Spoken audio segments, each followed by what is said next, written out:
أليس الله بكاف عبدا. Bismillahirrahmanirrahim. Ve bihi nesta'in. Ve salatu ala rasulihil amin. Amma ba'd.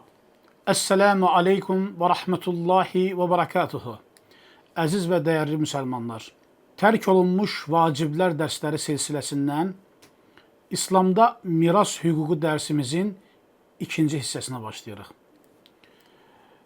Bugünkü gün yaşadığımız cəmiyyətdə yanlış formalaşan fikirlərdən birisi də atanın sağ ikən övladları arasında mirası istədiyi şəkildə miras adı altında bölməsidir. Buranı xüsusi qeyd edirik ki, miras adı altında bölməsidir. Bu məsələ müsəlmanlar tərəfindən belə yanlış anlaşılan məsələlərdən birisidir. Çünki Allah Rasulü aleyhissalatu vesselam vida xütbəsində varisə miras yoxdur deyə buyurmuşdu. Və bütün fəqihlər bu hədisdən yola çıxaraq buyurmuşdular ki, bir kimsə murisə varisdirsə, ona artıq miras yoxdur. Bunun hansı şəkildə olduğuna az sonra toxunacaq. Bu hədisi İmam Əhməd rəvayət etmişdir. Həmçinin Abu Davudun və Tirmizinin sünənlərində keçən hədisdə Allah Rasulü aleyhissalatu vesselam buyurmuşdur. Allah hər bir haqq sahibinə haqqını vermişdir. Artıq varisə vəsiyyət yoxdur. Yəni, varislərin payı Quranda müəyyən edilmişdir. Vəsiyyət bu bölgünü dəyişə bilməz. Bu səbəbdən dolayı varisə, yəni vəsiyyət yoxdur. Yoxsa ki, murisin malını ancaq varis ala bilər. Əziz müsəlmanlar, önəmli bir məsələni diqqətinizə çatdırmaq istəyirəm. Bildiyiniz kimi, İslam şəriətində insanın öz malının üzərində tam tasarruf haqqı vardır. Yəni, insan istədiyi malını, istədiyi şəxsə bağışlaya bilər, hədiyyə edə bilər, sata bilər, dəyişə bilər və s.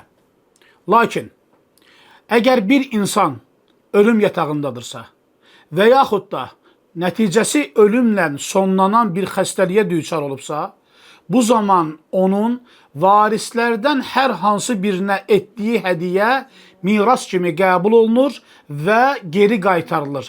Hədiyyə olaraq hesablanmır. Məsələn, ölüm yatağında olan bir atanın övladlarından birisinə evini hədiyyə etməsi, digər varislər razı olmasa nəzərə alınmır, icra olunmur. Həmin mal, yəni həmin ev geriyə, varislərə qaytarılır və miras olaraq yenidən təqsim olunur, bölünür. Necə ki, bu barədə İbn Qudamə Əl-Muğni əsərində buyurmuşdu ki, xəstənin varisə etdiyi hədiyyə ona etdiyi vəsiyyət kimidir və digər varislərin icazəsi olmadan keçərli olmaz. Həmçinin İmam Buhiti Kəşşafül Qina əsərində deyir ki, ölümlə nəticələnməsi qorxulan xəstəlikdə olan şəxsin varisə etdiyi hədiyyə ona edilmiş vəsiyyət kimidir və varislərin icazəsi olmadan icra olunmaz. Eləcə də Şeyxülislam İbn Teymiyyə Fətvalar Toplusu adlı əsərində buyurur ki, ölüm xəstəliyində olan şəxsin təbərru, yəni qarşılıqsız bağışlanma xarakterli tasarrufları, bu bağışlanma ola bilər, hədiyyə ola bilər və s. vəsiyyət olaraq 1/3 hökmə tabidir. Əziz qardaşlar, hansı xəstəlik hədiyyənin keçərli olmadığına dəlalət edir? İbn Qudamə deyir ki, insanın ölümünə səbəb olan və ölüm qorxusu yaradan xəstəlik ölüm xəstəliyi hökmündədir. Yoxsa günümüzdə məşhur olan gündəlik hər hansı bir xəstəlik bu hədiyyəni qüvvədən salmaz. Əgər muris sağ ikən və sağlam ikən heç bir xəstəlik ölüm təhdidi olmadan varislərindən birisinə hansısa malından hədiyyə edərsə və bu hədiyyə qarşı tərəfin qabd olaraq onun tasarrufuna keçərsə, onun zimmətində sabit olarsa, bu mal artıq hədiyyə olaraq qəbul olunur. Sonradan digər varislər bunu miras olaraq ittiham edib bu malın miras olaraq bölünməsini tələb etsələr də, bu mal hədiyyə olaraq hədiyyə olunmuş şəxsin zimmətində qalar. Eləcə də muris pay sahibi olmayan, yəni bir muris vəsiyyətdə pay sahibi olmayan, konkret bir payı bilinməyən digər şəxslərə malından vəsiyyət edə bilər. Burası çox önəmli bir mövzudur. Əslində, murisin önündə iki hal var. Bir, vəsiyyət edə bilməz. Bu kimlərdir? Bu, konkret olaraq bilinən varislərdir. İki, muris vəsiyyət edə bilər. Kimlərə? İstənilən şəxsə, varis olmayan digər şəxslərin hər birinə muris vəsiyyət edə bilər. Kasıblara, dostlarına, hansısa bir xeyriyyə cəmiyyətinə və s. Amma bu vəsiyyətin keçərli olması üçün iki önəmli şərt var. Birinci şərt, həmin vəsiyyət olunan şəxs varis olmayacaq. Yəni, onun haqqı Quran və sünnə ilə sabit olan haqq olmayacaq. Məsələn, muris atasına, oğluna vəsiyyət edə bilməz. Və yaxud da murisin atası vəfat edibsə, baba İslam şəriətinə görə atanın yerinə keçərək varis hesab olunur. Bu zaman muris öz babasına vəsiyyət edə bilməz. Artıq babanın haqqı atanın haqqı olaraq tənzimlənir. Lakin muris atası sağkən, babası sağ ikən, ata olduğundan dolayı baba varislikdən uzaqlaşır deyə, mirasdan uzaqlaşır deyə muris öz babasına vəsiyyət edə bilər. Ata sağ ikən. Bura önəmli qeyddir.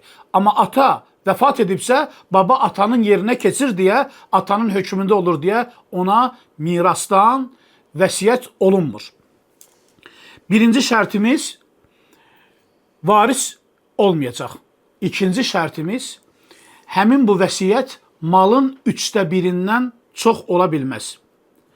Bu barədə Sad ibn Əbu Vaqqas radiyallahu anhu Allah Rasulundan sallallahu aleyhi və səlləmdən necə vəsiyyət etməsi barəsində soruşur və buyurur ki, ey Allahın Rasulu, mənim çoxlu malım var və məndən yalnız bir qızım miras alacaq.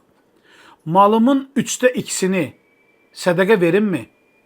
Allah Rasulu buyurdu ki, xeyr. Dedim, yarısını? Buyurdu ki, xeyr. Dedim, bəs 1/3-ni? Buyurdu, 1/3 olar. Hətta 1/3 də çoxdur. Sənin varislərini varlı qoymağın, onları insanların qarşısında əli açan qoymağından daha xeyirlidir deyə buyurdu. Hədisi Buxari rivayet etmişdir. Və fəqihlər bu hədisdən istidlal edərək buyurmuşlar ki, vəsiyyətin 1/3-dən çox olması ittifaqla icazəli deyil. Necə ki, İbn Qudamə bu barədə buyurur, varis olmayan şəxsin 1/3-dən artıq vəsiyyət etməsi varislərin icazəsi olmadan keçərli deyil. Bu məsələdə elm əhli arasında ixtilaf bilmirik. Eləcə də İbn Munzir nəql edir. Elm əhli icma etmişdir ki, varislər icazə verilmədikdə 1/3-dən artıq vəsiyyət caiz deyil. Bu barədə iki şərt toparlanarsa, bir muris qohum olmayan və yaxud uzaq qohum olan istədiyi şəxsə malından vəsiyyət edə bilər. Ancaq bu iki şərt mütləq şəkildə toparlanmalıdır. Bir, həmin vəsiyyət olunan şəxs varis olmayacaq. İki, mirasdakı mal 1/3-dən artıq olmayacaq. Məsələn, murisin mirasda 3000 manat pulu var. Bu, həmin 3000 manatın yalnız 1000 manatını başqalarına vəsiyyət edə bilər.